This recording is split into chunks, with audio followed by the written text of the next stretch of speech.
I don't like him looking at you. I don't like him looking at you. Come on. That's Donny Hathaway version of Jealous Guy? Yeah, He really took the lyrics to heart. really like super literally. Yeah. Was he gay? That's how he know. jumped. He fell out of a hotel window, right? Or jumped. Really? I don't know anything how he about died, him. yeah. Except that everyone always says how that's like the greatest live album of all time, and he does all the best versions of every song he covers. It's one of those takes, for sure. I'm It's always actually... like, I love the record, but I'm always turned off when people open with that shit when they recommend something to me. Like, I don't like him looking at you. you know, because that's a pretty like hot take to start with. Like, hey, have you heard Donny Hathaway's version of Live Jealous in Guy? the Troubadour, Way better way than the better. John Lennon version. Yeah. And then you put it on. If it's not way better, then there's The a thing problem I there. find noteworthy about it is that he goes, I'm sorry that I made you cry. I didn't want to hurt you. I'm just a jealous guy. Yeah. He changes I don't like him looking at you. Well, he changes He pretty much changes the it whole up thing, a little doesn't bit. So I think he... But, you know, that's a testament to John. A lot of those John songs is that they can be done in any style. And John could sing them like that, honestly, to be fair. Well, yeah, but he had a real rock and roll voice. I've thought about like some of his like standards, Yeah. like "Don't Let Me Down," for instance. Mm-hmm. There's a Dillard and Clark version, country version, beautiful country song. Yeah. And can you imagine like Aretha Franklin doing "Don't Let Me Down" or something? Like, it'd be Yeah. amazing. Like it's universal. It can transcend any genre. Which I like their version of "You Really Got a Hold on Me." Beatles? Yeah. Yeah, I mean, don't go talking shit about Smokey in my house, dude. I didn't say anything. I mean, I know. did I? Well, you like it better than the Miracles? That wouldn't be the take with that. That would be like, the Miracles version would be the That take. would be the way. When I was down at Bimini, the Bimini, Yeah. getting a beer before. They really tried to class it up by dropping the S, huh? Yeah. It's like kind of a rum runners feel, you know, Yeah. like Bimini Island. That's like the closest island to the American coast in the Caribbean. Ah. So it's kind of a rum runner, That's sort of going Hemingway for to have and prohibition have thing? not. Yeah, like it's like that Pirate feel. That's certainly that. Yeah, but you know, it's when I first got my job at the record store where I worked, I did an interview to get the job across the street from Bimini's. Yeah. And one of the questions they asked me was, what's playing in Bimini's right now? Really? And I said, I don't know, ZZ Top? Yeah. And they were like, definitely not. Like Really? cold stared at, and I Interesting. thought I didn't get the job because I'd answered that question so incorrectly. What was playing? I don't know. Why But they just dance? thought they knew. It was a really weird question. When I was just there, the Manish Boy was on while I was buying a couple of tall boys, and then as I left, Sonnet followed it up. Midnight Rambler. Well, that's the Friday night party crew up there. Yeah, we for know sure. this. It's a totally different staff that works in the liquor store. They were on just Friday. getting charged They just, up listening to just Let It part- They Bleed. just get charged up picking Pinot Grigios for people all night. Call It's me great. the Midnight Rambler. I'm kind of feeling charged up all of a sudden. Is there a studio version of Midnight Rambler? Or Isn't it on Let just It? the Isn't live it on version? Let It Bleed? Yeah, the live version. Yeah, I don't know. Dude, imagine how much fun it would be just on stage, just ripping that one out. Oh, tell me about it, Sleaziest dude. of all time. Not as fun as it would be to rip out fucking rock and roll on stage, dude. Yeah. Opening. They used to open and close with it. Led Zeppelin. Open and close. Often. Really? That's what I read. Or different shows. It was either like the final song or the first song. I love Around that era. it. Around 72, was it? Wow, the record came out what? 72? No. Earlier? than Later? that. 71 maybe? 70?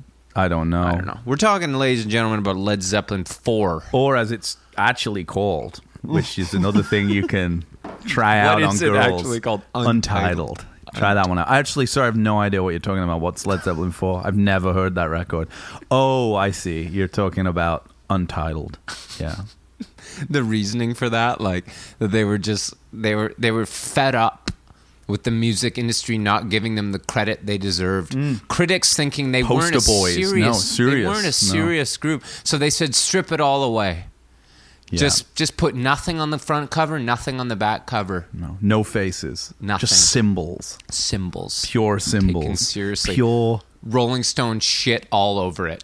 They recorded it with the Rolling Stones mobile rig, I think. No, the magazine. Oh, gave it okay. like 1 star, Led Zeppelin IV. I didn't know yeah, that. famously. Interesting. Famous bad review. Page was choked. They've probably changed it since. Oh, I'm sure now it's probably like number 1. It's when Pitchfork do that too, and they but they don't leave the bad review up, and they've changed it with things that Yeah. they shit on, and then they like change their mind because optically it's way more important to look. But cool. I also love that era. Oh fuck! Look at this shit. I also love that era when people gave bad reviews. I feel like Sure. now if there was a band of Led Zeppelin's stature, nobody would have the guts to like be like an album like that to be like, actually it's bad. I kind of love that like Lester Bangs or somebody just like got high one night and was like, you know what, I'm just going to Fuck write a it. scathing review of this. Did Like, Bangs do it? I don't know if he did it, but he wrote an amazing review about what's the Bob Marley album, Kaya? Kaya's good. Yeah, but it's the funniest review that he just rips it to shreds. It's so funny, but in a good way, like in an educated way, where he's referencing a lot of the reggae music and ska that he knows it comes from and why it's not authentic and why that's the thing. People could back it up. It was just Yeah. his opinion, but he could back it up. Yeah. Yeah. Interesting. Kaya's good. Do you know what Kaya mean? It's got one love you on gotta it, right? have Kaya. I don't know. That could have been any. We were talking about him the other day, weren't we? Because he used to before we went to record. It's been a big week here for the Impossible Way of Life boys. We've got the Dos Hombres here, and we've been recording Johnny's fledgling band from a few years ago. Did a final recording, and we recorded it over over an evening. And before we went to do the recording session, even though I was just placing the microphones, we went for a little run together. We got a little pump in together. First time ever. Yeah, we went for a little pump in together and ran up an old train tracks, kind of a slow train coming, kind of like Bluesy feel. kind of a bluesy, kind of troubadour like Oregon sort trail, of a bluesy kind of kind of a Steinbeckian, like a blue-eyed soul kind of thing. Like like a Mickey Blue Eyes, Yeah. kind of more than a blue-eyed soul. But we went on this run and we were talking about how it's good for your singing, good for your voice to just open up, get some blood in there, get some blood pumping through your veins, as opposed to the kind of Jim Morrison LA Woman sat on the toilet doing the vocals in your underwear. That's good which too, though. is a good look too. Yeah. But we were just going for a run, and I remember reading Marley. He'd play a game of football, before, do some five-a-side for a couple of hours, get really fired up. yeah, Smoke a big doob. Smoke a and big then blunt bowl and just- probably. yeah. I think think they they more call like roll big joints. Those guys. Like a I don't know if they were. Well, maybe pipes and things. I know Augustus Pablo on the front of Original Rockers. He's just smoking a bowl. big pipe. Yeah, Yeah. yeah. So You always see Marley and the Wailers and those guys with the big blunts, though. That was kind the of style. Philly blunt, Philly soul, Dude. Kingston Philly soul. blunt, man. Kingston blunt. Yeah, it's a Philly soul kind of thing. I mean, like a Temptations, Temps. The Temps. Yeah. Yeah, mostly. And Smokey Miracles, for yeah, that matter. Four Tops, that Smoky. stuff. All the Philly stuff, yeah. Yeah. So Smoky, yeah. funky. Around the block in East Philly feel. Yeah, kind of like I've played a show in Philly. Great Johnny Brandes kind of Fishtown. Old Fishtown. That's yeah. where I've been down there. Yeah, played I've a been few there. down Milk the Bar. Kung Fu Necktie.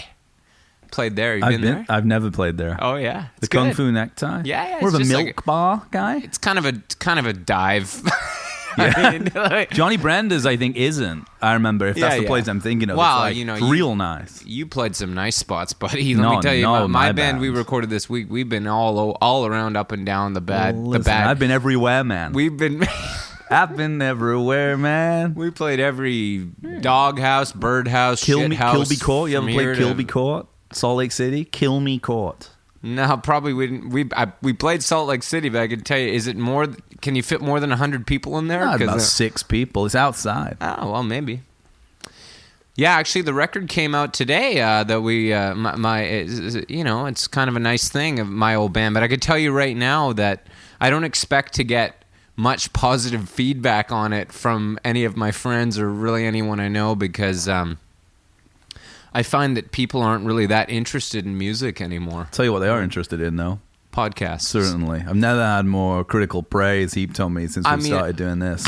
I get messages from people I've not spoken to for 15 years. I'm getting coming out from under stones. I don't know where they've been. I'm getting text messages like I just released Sgt. Pepper's Lonely Hearts Club Band. Like we've revolutionized the industry here in some way. You've got this thing, okay, you got to think about it like this. I don't know, it's like you're Bob Dylan, and it's 1964, and you're out there, you're playing Newport, and you're like rolling out these electric songs. You're playing Ballad of a Thin Man. Pete Seeger's pissed. Okay, Seeger's there, side stage, pissed, and he's got the axe to chop the wires. Yeah, he's had enough of it. He doesn't know. He doesn't like this. He doesn't like what's happening. And you're out there, and you're just like. And then suddenly it's like you're in the Adelphi Hotel or something. And, you're getting booed even when you're playing the Free Trade Hall, but you're like, play it louder, Robbie. Yeah. Play it louder. And they're all there. All the boys. Play it fucking loud. Play it fucking loud. Yeah. And then Donovan and suddenly like fucking Eric Burden, they're just in your room. And he's playing a song that kind of sounds like something off, an old record. It's more of a freewheeling kind of thing. But you're just there and you're like, you're playing Love Minus Zero. You're like, and everything's moving quicker for you because you're moving at 3 times the pace of everybody else, And like, I just like to think, with that analogy in mind, me and you, we're like the fucking snare hit at the start of Rolling Stone. Like a Rolling Stone. Where you're going with this. Seeger is the music industry, and Donovan is people who are trying to do what we were doing and are a step behind. And podcasting is, us as a podcast is Bob Dylan there. Going electric. Oh, I see. So a lot of people we're kind of trailblazing. Like there's something happening, but and nobody don't know what it is, right? So. It's funny you mentioned that analogy because I think of it more of like an Ornette Coleman kind of free jazz thing. You know what I mean? Sure. A lot of the traditionalists in the 60s, they were like, I'm not into this stuff. There's no structure. It's chaos. It's riffing. It's improv. You know what I mean? But people can't handle this. But and then everybody's going crazy for it. They don't know why. They don't understand. It's like drugs. You know what I mean? They want more. They want another hit of it. That's what our podcast is like. I think, and people, and it's journalists, right? And they're asking questions. Yeah. They're saying, "Listen, we've listened to your podcast and we've played it backwards and there's satanic messages in it.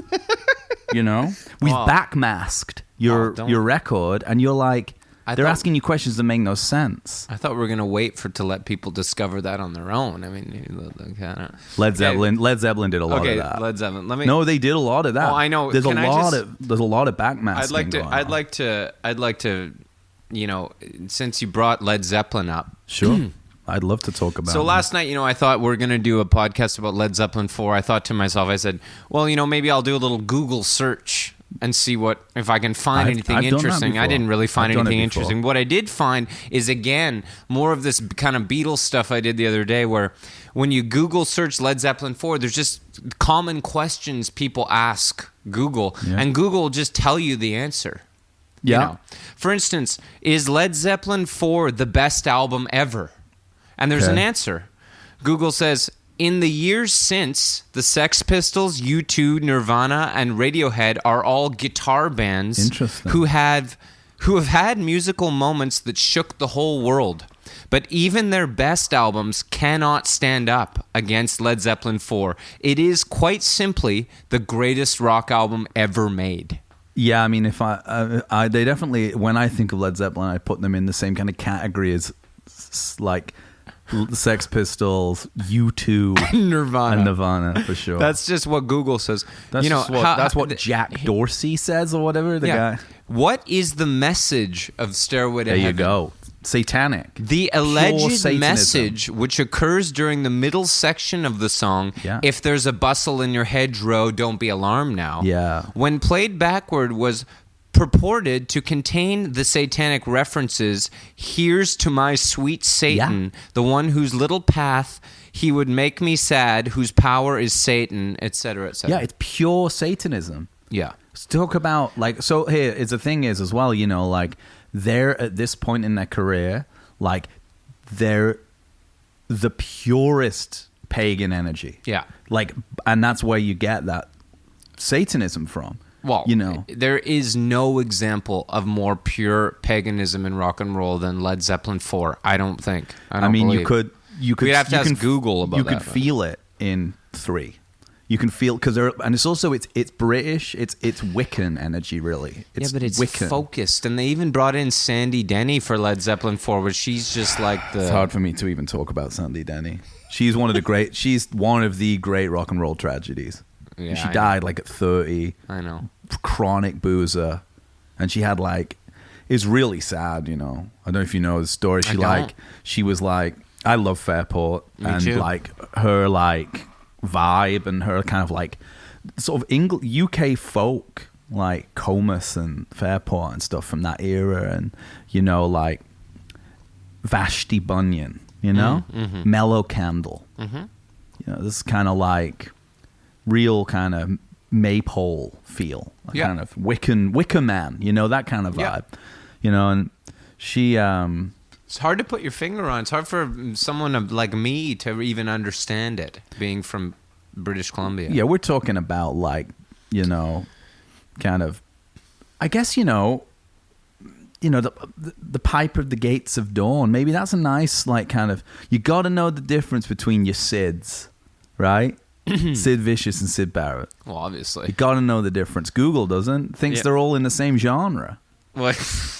But I mean, Sandy Denny is like, to me, is that voice, you know, of that kind of, that sound. It's kind of like buxom, almost like Wenchy Wiccan kind of vibe. Why, exactly. Wise. Like, I always thought that they, like, like ancient knowledge. I always felt that Fairport, the music, when I listen to it, it's like they know something I don't know. For sure. Like, you know, or even like, you know how Stevie Nicks kind of did that vibe. Yeah. But it's not, she's not, I don't feel like she really has any secrets She's not of the from world. the soil like they are. No. Like Richard Thompson, like, and Richard and Linda. Yeah, of course. Oh God. But, you know, I was just going to say, so she died at 31, and it's really sad. I don't really remember exactly, but like she was such a chronic boozer. It's kind of like Nick Drake sadness. Like she got put on like same scene basically. Yeah, right? and she got put on like early antidepressants, like a kind of early. Which is what people talk about with Nick Drake, because there's also like controversy of whether he actually killed himself or whether he was, you know, on these bad drugs that like were meant. He was like needed such desperate help mentally, and I think she got in a similar situation, and she kept falling over, like blacking out, and like smacking her face on the floor, falling downstairs, like being like a really bad alcoholic. And her husband took her child, well, their child, like, and presumably for his good reason, I don't know, like back to like New Zealand, and was like, we're leaving, like you're like unfit as a mother to like. And then she like tried to get it straight, and then like was found, like no one had spoken to her for a couple of days, and she was found like had like a seizure and was like at the bottom of a staircase at like 31 years old. You know, in my mind she's like 70. You know, like she's got that voice. That's sad, yeah. But she was, Battle of Evermore. But they're getting in the pagans for it, like proper pagans. Dylan, though, you know, like Dylan wrote a song for Nico on Chelsea Girl called I'll Keep It With Mine. Yeah. And Fairport do the greatest version of that song. Yeah, like, it's on Unhalf Brickin', like isn't it? made it a good song. They also do $1 Million Bash. Yeah, that's another. That's and Basement Tapes, but this is for another time. Battle of Evermore. Okay. Well, I was just going to say it's fucking pure paganism. I mean, you just don't want to get me started on like the pilgrimage that is the Basement Tapes, and you were taking me down that road. What's the other one that they do in French? That's oh yeah. See, if you must leave, like it's but if you gotta go tu now. partir, yeah. But the best version of that is the Flying Burrito Brothers. Do Yeah, a it's really wicked good. version of that song. I love it that all these bands had the basement tapes before it came out. Yeah. It was like this underground. We'll get Malcolm on to do that one. Exactly. Because it's all him. Battle of Evermore, I have a really, really deep confession to make to you, James. Go for it. It's confession time here. I've listened to the album Led Zeppelin IV, I want to say 200 to 500 times. I have a confession to make. Yeah. I've skipped Battle of Evermore. Wow. Like, after about 20, 30 seconds, I always skip. Oh, you think it's like the slow jam? on Yeah, the I just record. wanted to rock. Dude, it's thunderous, Dude, that song. we were going to do this podcast. Yeah. I swear to God, I listened to the whole song for the first time in my life yesterday. How did it feel? Fantastic. Dude, it's insane. was She beautiful. makes me cry, actually, honestly. I mean, it could be that I'm like always in a sort of state of chemical kind of inebriation. So like if I'm listening to music, like I'll cry at a fucking cat food commercial. Mm-hmm. You know, if I've had the right switch, like if I had just had a coffee or just had a beer, you know, it's like just moving around. Yeah. Like, but I was listening to the Battle of Evermore, her singing, it's too much for me. It's And because she's so real. it's based on like a Scottish battle. Muy authentico. And Page is playing, Plant is playing the part of the historian. Yeah, it's a kind of and Sandy Denny is one of the townspeople. crier, towns crier. Yeah, She's exactly. the town, Yeah, it's like an yeah. old timey towns crier. It's incredible stuff. Imagine It's getting in just touch beautiful. with someone and saying like, Sandy. Well, he's more of a brummie, isn't he? He's like when I do John Lennon. Do it. badly. Let's hear it. Yeah. My name's Robert Plant. I guess that's my name. Is Sandy.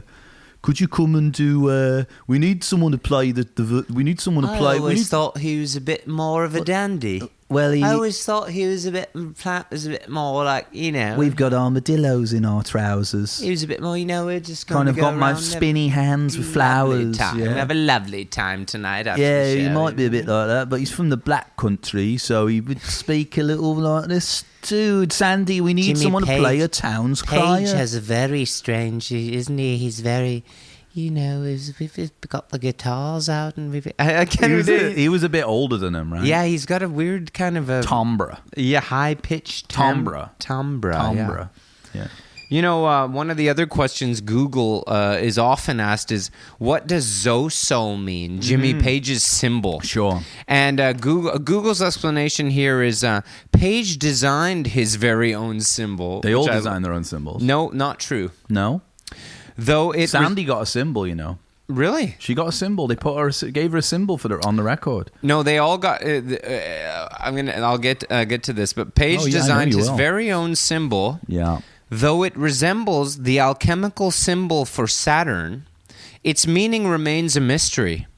The most recent fandom theory is that it symbolizes a near-death or tantric sex experience to unify the worlds of the living and the dead, and thus to reveal the secrets of the universe. That's the current working theory. Yeah, I mean, I think that kind of nails it. There was another thing I read that was so fucking hilarious, dude. That was like, that. No, Page never told anybody what it meant. Like, so the other three got theirs like out of a custom. I think Plant designed his. It was like a sort of a feather with a scribe. It kind of, but it suits him. Yeah. And the other two, literally Bonham and John Paul Jones, were just like, okay, like here's a book of like all. They clearly like didn't care. They were like, this one looks cool, kind of thing. Yeah. But Page like took his time designing it. Yeah. And so no one ever knew. It was the biggest mystery in Zeppelin folklore. No one knew what this symbol meant. Truly, like in their case, folklore is the right word. Yes. As pagans. Yes, as pagans. Lore, even. So- just lore. In Led Zeppelin, lore. How do you say that as a lore? Yeah, lore. Lore. Days of yore. Lore and lore, same word. in Lore and English. yore. Yeah. Days of yore. Yeah. Yeah. Same thing. Yeah. But so, 40 years go by. Yeah. Page hasn't told anybody what the symbol means. No one knows. There's a TV interview they do in the 90s, Page and Plant, and at Kind the of end no quarter era? Yeah, that era, yeah. Yeah. Somebody shouts out at the end, Jimmy, what does your symbol mean? Yeah. And he hears it and he replies, I eat bananas. Interesting. That was his answer. And Yeah. then the only other evidence we have, because here Yeah. we It like could to mean- I mean, it tackle could mean we that. like to tackle a little bit of investigative stuff on this podcast. I like to think of this as a kind of deep investigative. It's kind of like cereal. rock. So it's like It is like cereal. version of cereal, but more or that for rock. Nexium one. Yeah, exactly. So It's the kind only of other, like actually. I mean, this is basically like an NPR show. well, that's how I That's how I view it.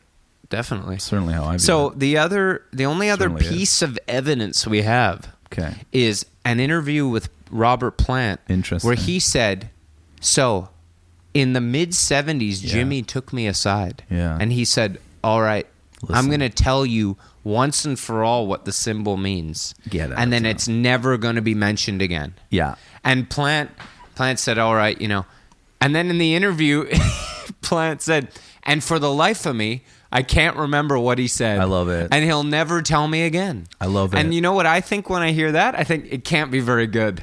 Well, yeah, if he no. can't remember what it is. Yeah, I like that. It is. I know a couple of. That's a heavily tattooed symbol, most Oh, heavily of the four. My The cousin Zoso one. Johnny's got that, taught me how to play guitar. Yeah, He's and he got has it. a Zoso. Yeah. Yeah. I mean, I think out of the four of them, he is the one who most people tattooed the symbol. Or maybe the Swan Song symbol too, like their label.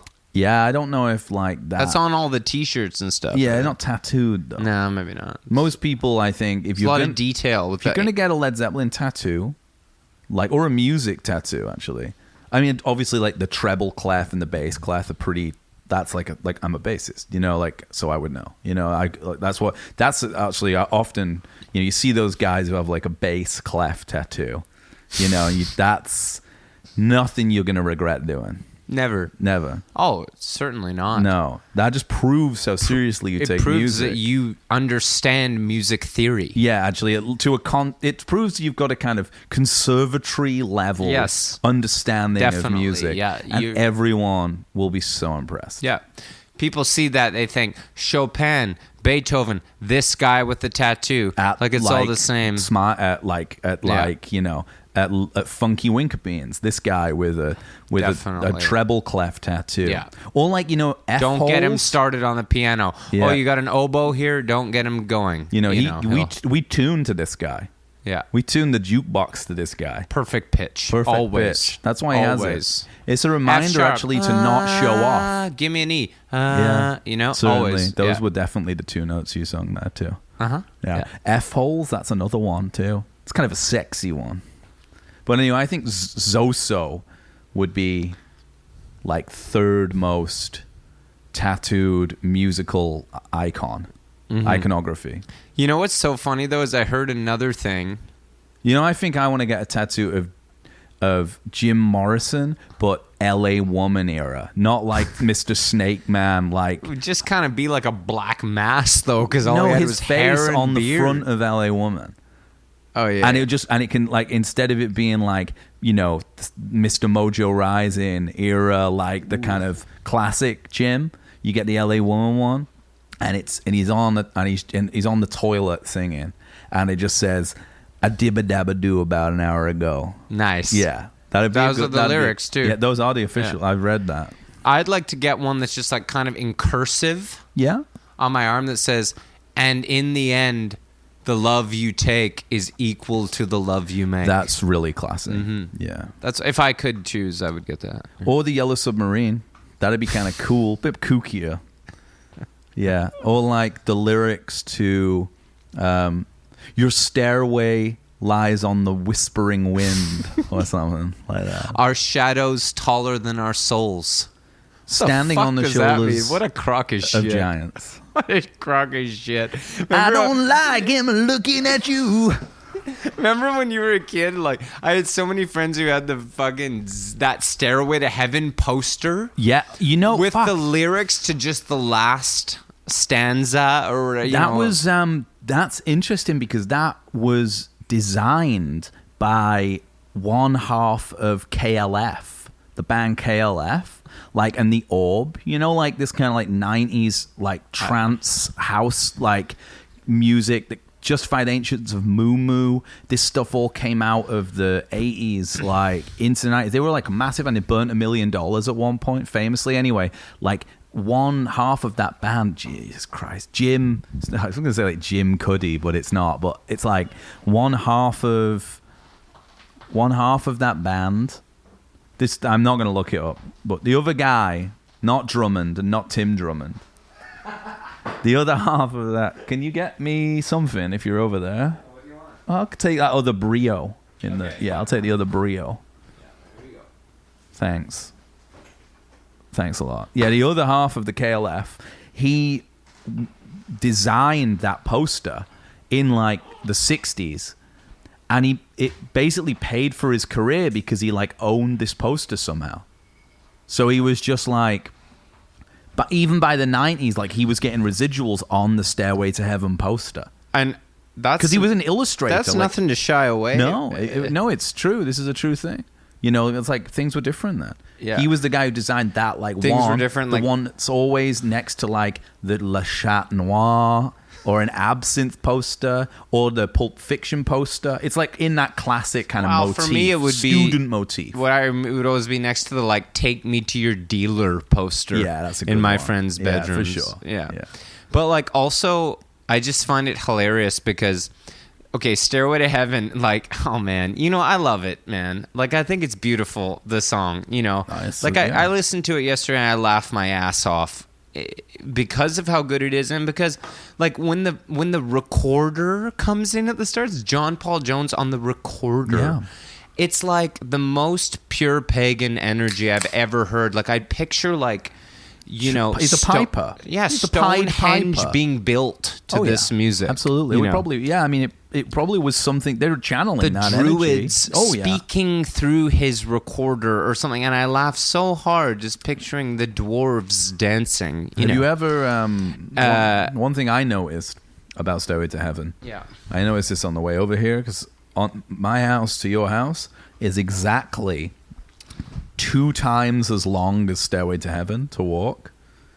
So Well, that's good to know. Yeah. So I listened to it on the way over, and then I was listening to the deluxe remaster of the album, and I noticed one of the extra songs, like the extra content, was Stairway to Heaven Sunset Sound Mix. That's where they mixed it. Yeah. So this is like no. This is an alternate. Okay, yeah. So I listened. Getting excited about yeah. this like I'm one of these fucking guys. Yeah, you are one of those guys. So I listened to it. The Sunset Sound Mix, better mix. It's a better mix. Jimmy didn't like it. You know what? It sounds a little Jimmy bit. didn't like it. It sounds a little like what I imagine. It kind of had an East Coast mix vibe. Right. Like it had just a little bit more reverb, bit more plate, bit of delay, and other than that, the guitar and the recorder were swapped, panned in the other sides. So like guitar was right. Guitar right. Yeah, guitar recorder left. The Whirly Rhodes thing up a little bit. The bum bum bum bum bum bum. Yeah, and hats right down the middle. Mono kit. That's impressive It sounded that you good, know man. this. And this is Well, really... I told you, I listened to... Yeah, the people love this Useless. shit. To feed off this Sorry, shit. I said useless. I meant useful information. That's what you meant to say. Yeah, useless. You know, another thing is like, this is... When I'm listening to you right now, this is really impressive to me. Yeah. But what's even more impressive, and I know I've known many people to say this to me when I do it, particularly women, is when I play air guitar or air drums to Led Zeppelin. For sure. Like I've been in places, you know, at a Bars. party, in bars, House and parties. Black Dog comes on. Oh, yeah. And I do the guitar part, but like with the weird timing, Yeah. like, and I move around, and Yeah. people say to me, they say, Johnny, I can tell from your air guitar playing that you You're know probably exactly to as play this, good as how to play Jimmy this. Page. Yeah, if you had a guitar, you Yeah. would be able to play this As exactly well. Yeah. the I mean, same way as the record. And honestly, like, even if you don't understand the timing of Black Dog, say you do. Because no one understands the timing of Black Dog. Well, That's just the- show that you do when you play. Yeah. All it is a little head bob, like, Yeah. yeah.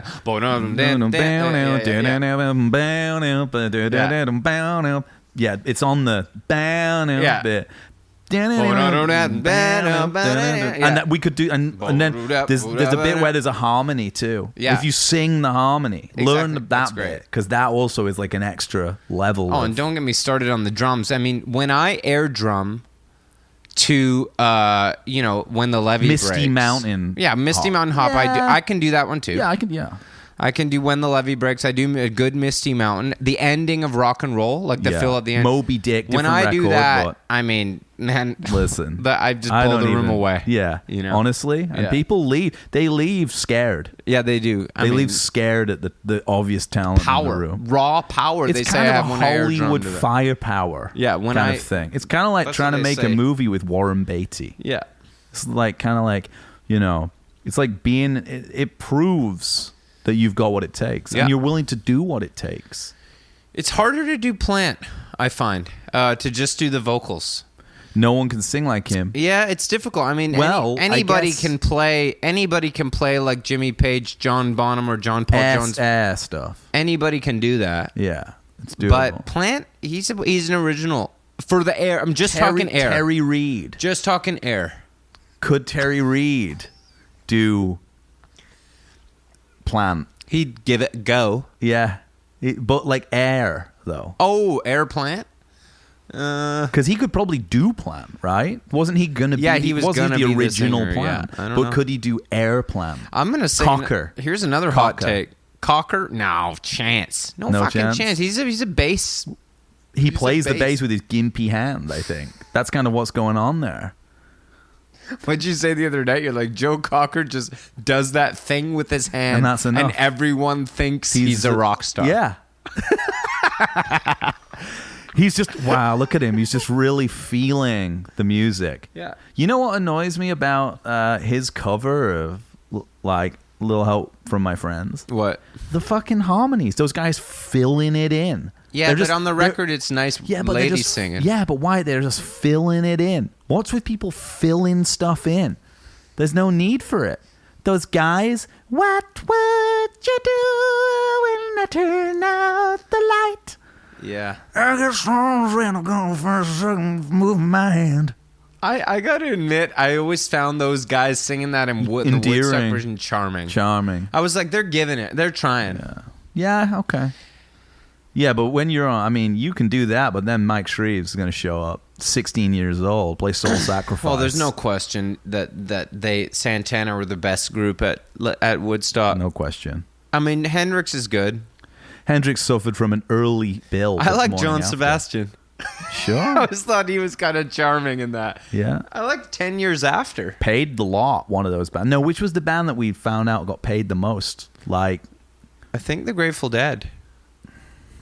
No, Hendrix got the most. And then Janis. Anyway, I got a hot take for you. I Get just want this. to, yeah, go on. Plant's my favorite member of Led Zeppelin. He's got a good member, too. You know why? Because fuck everybody who's always going on about Plant not being, not being good. Yeah. You try getting another singer in that group, man. try it.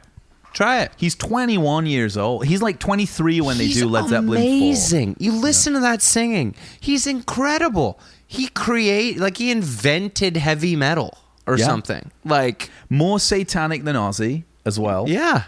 I mean, obviously, Black Sabbath and Zeppelin, they're the twins in that. Kind of pagan twins. Exactly. And like they paved the way for everything in Yeah. those genres. But I mean, Ozzy's like he's such a just like a unique character, but Plant had that crossover appeal. Yeah. That was just like I like it as well that he, like, when they start, he's kind of reserved. He's got more of a jazz blues kind of feel. Sure. He's wearing brown flared cords. His hair's in his face. He doesn't really like people seeing him. And even into Led Zeppelin 2, he's like that. Like, Yeah. he's still just like, even though he's like singing like the Squeeze My Lemon, all that stuff, Yeah. you know? But by 4, they're like, that's Madison Square Gardens, you know, and people have just said yes to anything. The excess is crazy. Like 4 albums of just complete excess. Everyone being like, yeah, whatever you want. You're making so much money. First Yeah. band to have private jets, you know, partying. the Starship, they Yeah. called their jet. Yeah. Never did an interview. ever. They never did one. They never did a fucking interview. This is all just raw talent, like real rock star energy. And by that point, he's like, he's heroin chic. He's wearing the tiniest pants you could possibly wear. Furs on, cocks out. Let's go. I love it. Yeah. My friend's dad used to do sound for them, Really? Yeah. He did. Bonham also a jazz background, right? Yeah, I mean, those two were both from Birmingham, and they were like 21, right? In Stairway to Heaven, when he lays into the ride in a dude, mellow come way, on. I've never heard a ride cymbal sound better than Silver Apples, 1968. They would do it. It's kind of got a trip hop but feel. just like, yeah, It's when kind of a trip hop, kind of, Yeah, it is. It just a bit- it's so full, the tone. I don't Yeah. know. Oh man, like Yeah. I mean, the drum recordings on that album. I've heard some. I mean, you want to have a little fun? Check out like the debate online about let's what talk. is the effect on when the levee breaks. I watched a whole video Great. of a guy just correcting people who commented on his video where okay. he said there was an echo effect on it. And they were like, no, it's just the Headley Grange stairwell. Natural. Not true. They slowed down the tape. That's right. Right? That's right. And so did everyone, except heavy. for Robert Plant. You read the same Wikipedia page as me last night, clearly. I certainly didn't. This is all just I just am an aficionado on Led Zeppelin lore, So I don't really do that. Another thing I didn't know, Ian Stewart's involvement in the album. Tell me all about it. Well, he played on it. Okay. And he also he was in on Rock and Roll. He came and they jammed out like some Little Richard tune. Nice. And then he was an assistant engineer on the record. It's cool. And also, this is a crazy segue. Like, what the fuck is his deal? What is up with how there's a sixth member of the Rolling Stones who nobody knows who he is? Yeah. And that he's like working with Zeppelin. Like, Well, they recorded it with. have you ever seen a photo of the man? His mobile. Wasn't he the mobile recording studio guy? It was Andy Johns. Okay. Who had the studio, but Ian Stewart, Boogie with Stu and all that. That's him. Yeah. Where is he? Who is he? Who is he? Well, like, have you What? seen a photo of them? He was in the Stones till the mid-'70s. No, till the ever- 80s, yeah. James. Yeah. Like, he plays piano on Exile and, like, the whole thing. Like, not a name. Like, his name's omitted and stuff. Like, It's a bit like Richard Wright from Pink Floyd. No, he's a member of the group. Everyone knows that. Yeah, I guess so. I mean, they kicked him out, didn't they? And But then he's just in, like, banished Live him. at Pompeii and shit. He was Like, in Pompeii. Yeah, He like, was at Ian Pompeii. Stewart. Like, no one knows. Was he in the south of France with them? Yes. He was exiled. everywhere. He was there. Dude, he's on every record that you like. Every one. He's a sixth member of the Stones. He plays the keyboards in the Rolling Stones. Incredible. But Andrew Lou Goldham Yeah. said, no one's going to remember six people. So Interesting. one of you has to not be in the band. It's a kind of Faustian bargain. Yes. You This know. is like... It's you like, will have fame, but you're going to have to cut off one of your toes. I think it's like kind of rad to be him in a way. It's a bit like being... yeah, I mean, it is in the sense that like you can still walk down the street. Exactly. And no one gives, You're making money. big money. You're making big money. You're making Stones money. Stones money. You're working with cool bands. I guess he got into engineering because he engineered like. Was he touring? Yes, he toured with the Stones.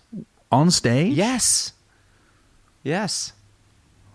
Yes. I don't know about every tour, Sure. but I know he's on a lot of the tours. So he's... Then what happened is in the mid-'70s when I've read a lot about when they got massive. Yeah. He lost interest. Sure. And he said, I'm not going to do it anymore. But like, yeah.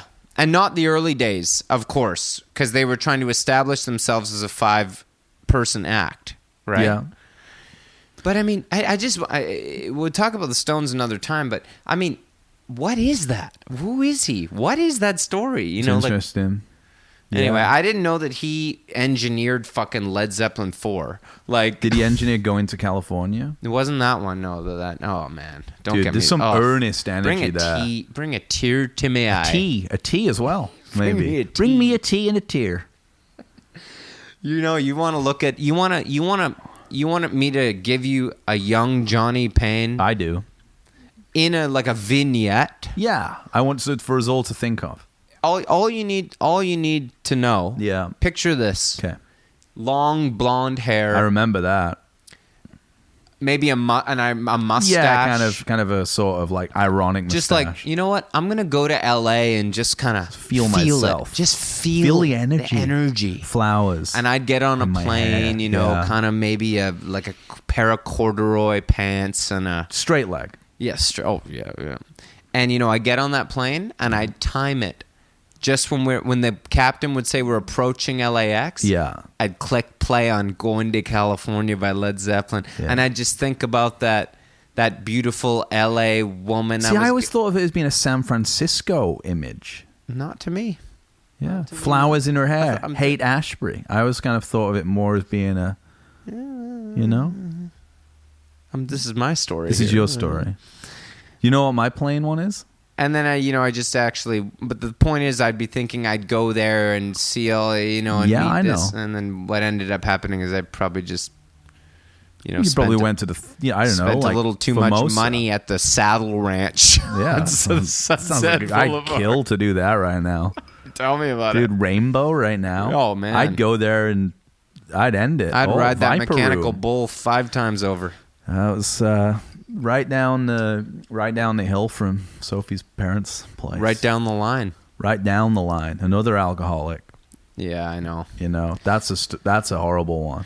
Whatever's written in your heart, that's all that matters. That's a good song off City to City. Yeah. I mean, I know that's someone Alex's who really favorite likes album. that record. Yeah, yeah, we get her on the pod to talk about City it. to City.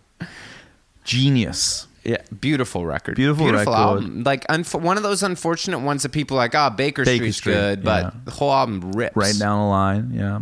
Oh man, Stealing Time. Come on. Oof. Stealer's Wheel. This is just he was in Stealer's Wheel. You feeling this Ornette Coleman energy this right now? This podcast is better than some jazz. Some jazz. Yeah. I know. Like I think when we finish the pod, it's like, you know what I mean? It's like what I said. We did a live recording this week where I was playing mute what's called music. Yeah, no one cares about this is a thing of the past. Certainly. I was playing a guitar. You don't have to worry about that. We got armadillos in our trousers. Yeah. And I was thinking to myself, when I play guitar, I'm a Stephen Stills at best. Yeah.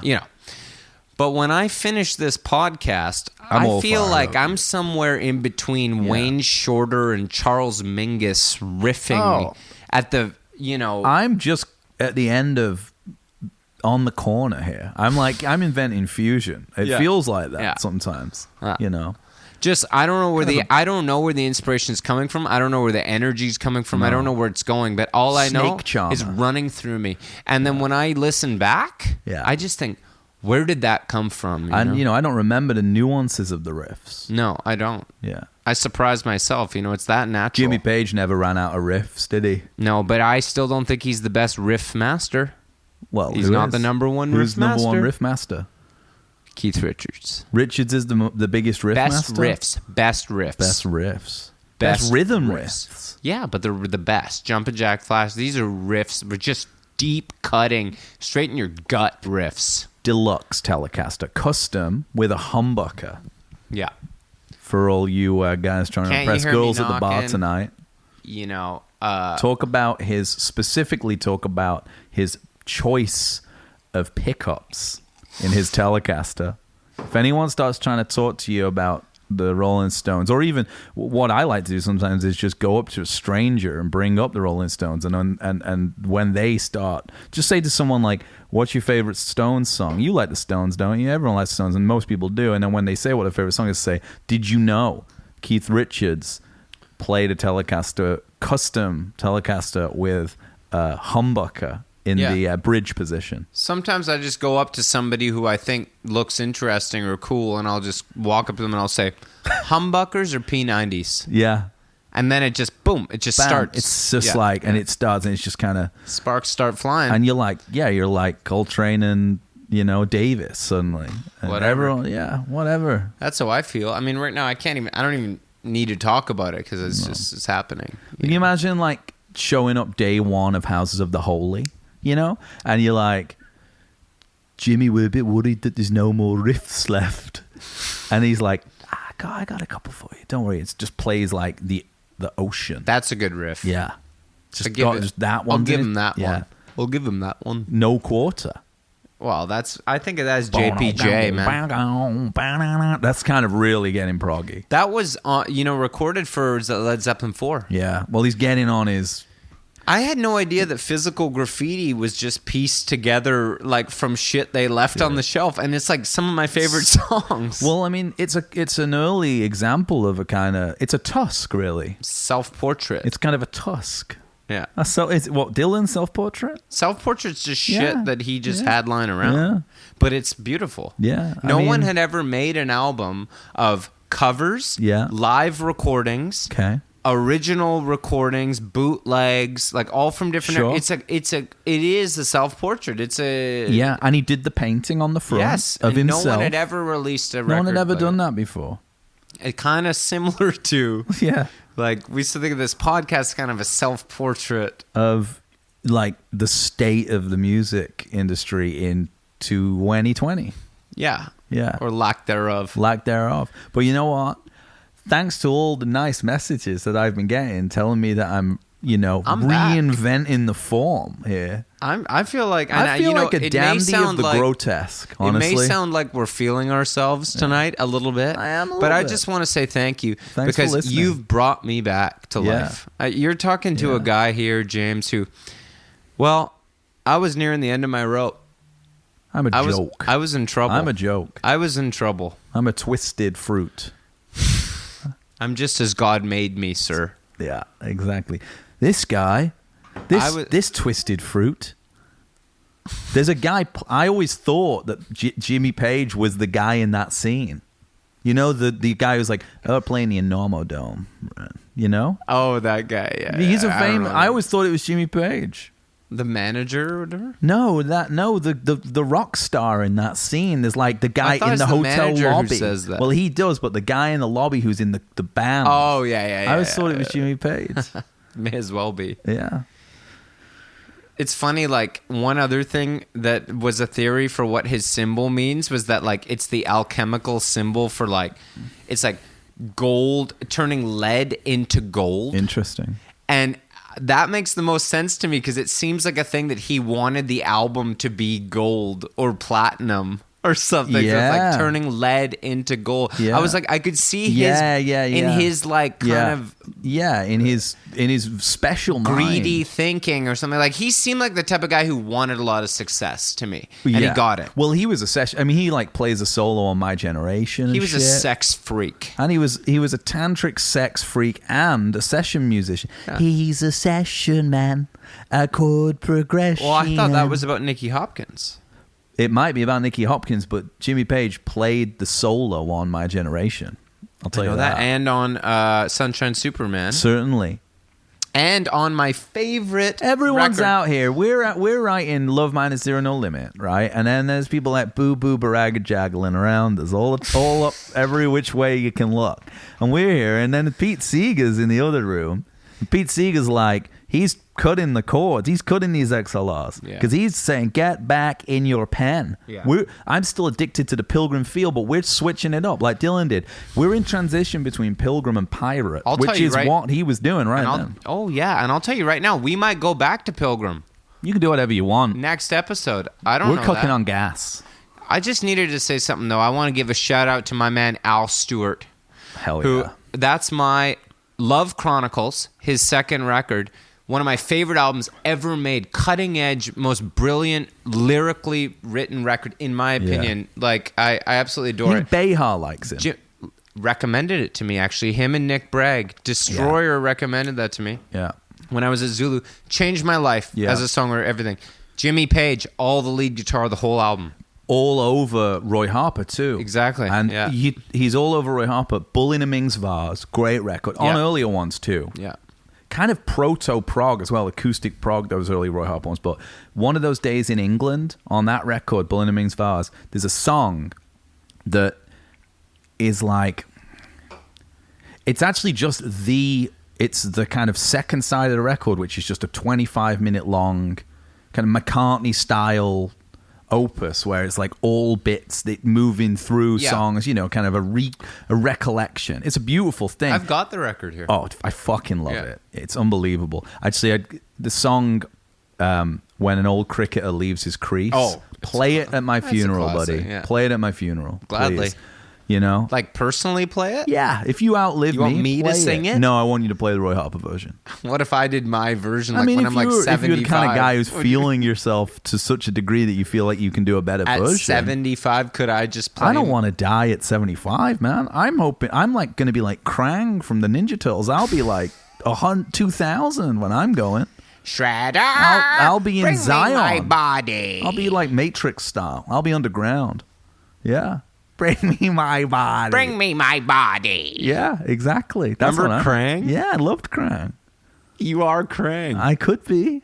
You want to be. And you don't think that when I'm Krang's age, I could perform that Roy Harper song? Well, you won't have I take that hands as an unless you're insult. inside a body. Well, What if you were? What if Roy Harper was Krang and you were the body? And you so were playing. You I could just play get it. to do the motions? That'd be Yeah. fun. I'd get into that. Well, anyway, I just thought that when you played that Shiloh song the other day, it had a Jimmy Page on one of those days in England. Jangle Puss has a Jimmy Page on one of those days in England energy. Jimmy Page wasn't allowed to say he was on that record contractually, Yeah. you know? When you ask him about it now, what a fucking cool thing that, like, you see Jimmy Page talk about records he played on now and he doesn't even know. No, he doesn't know. How cool is that? They're like, did you play on, like, Hurdy-Gurdy, man? And he's like, couldn't tell you, really. Couldn't tell you. Couldn't tell you. Couldn't tell you. Imagine if you or I played on Hurdy-Gurdy, man. Yeah. You think you'd remember The that? zenith. That's the nadir of your life. Yeah. That's it. It's all downhill from He's there. like, I'm honestly not Couldn't sure. tell you. Not sure. Did you play on Stairway to Heaven? Not sure. Yeah. Nicked it though, didn't they? Yeah. They nicked it. Yeah. Stairway to Heaven. Well, They nicked yeah. the song. Well, they It's- won the lawsuit. Yeah. But So, you know, They nicked cops are everything winning else. lawsuits down in the States all the time, and we all know what they're doing. I mean, you know, if Ooh, you've I got see. if you've got the money, you got the power. Interesting. If you own the signifier, this is actually Who kind was of a the band? structuralist. Malcolm thing. showed me this. What It's was a the band? structuralist thing. If you own the riff in people's mind's eye, Yeah. you know, you wrote Stairway to Heaven. It's a pretty good song, I guess. It's so it's not my favorite earnest. song on Led Zeppelin 4. 4 Sticks.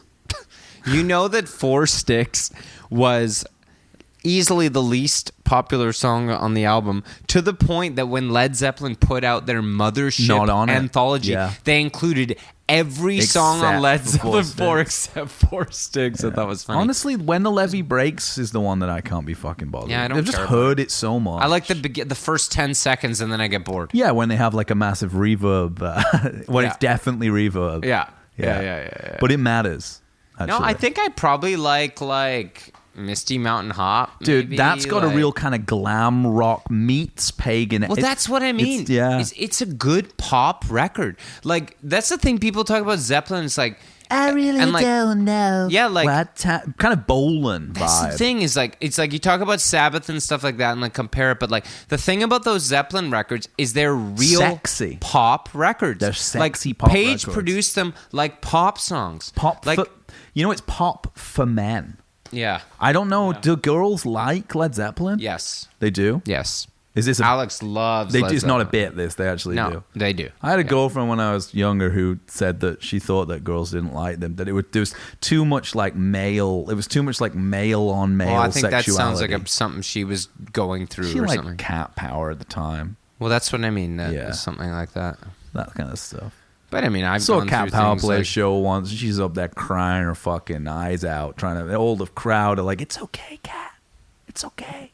Just do what you can." I'm like, she's doing fine. She should stay at home.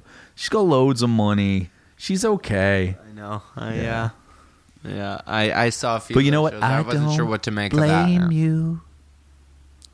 Yeah, I don't know. It's a different era. It's a different era. I like her. It's a I different like era. those Moon records Picks. a lot. I like the one, The Greatest, with the Al Green's band. That's a really good one. It's really good. Yeah. The Dirty Three or whatever. What was that? I don't know that shit. She played with them, I think. Dude, at that time, here's the thing. I was in the scene. Yeah. I worked at the record store. I could go to all those shows. Dude. All I listened to was fucking Stills and shit. Yeah, Manassas. That's what I was into. Yeah. I was like, You weren't wrong, though. Vindicated, man. Yeah. You know? Like I Vindicated. saw all the shows and I would just walk out and be like, it's not no Manassas. You know, going to California has a little bit of a kind of Stills 4 and 20 earnest energy. For like a 23-year-old to be singing like about his feelings in a way like that. Yeah. You know? But it's all trying to be like Neil or Joni. All of it. Yeah. Like all of it. And then they said going to California was like Joni inspired. Like they heard California. Yeah. That's all it is. They've never been there. I've never been there. No, I don't even know where it haven't been is. there. You mean like that California? Dude, I used to drive Give me a around- time machine, James. I'll go. Oh man, I'd give up everything right now. I want you to clap your hands, everybody. Come on and clap your hands a little bit louder now. That kind of like just, Monterey, like getting loved out of your problems. Imagine if you could just right now, what would be the first thing you did if you just hopped in a time machine and you jumped out on the Sunset Strip in 1966? I'll tell you exactly what to do. I'd go straight to Mama Cass's. I'd wait for Graham Nash to show up and say, Graham, it's not worth it. Don't go inside.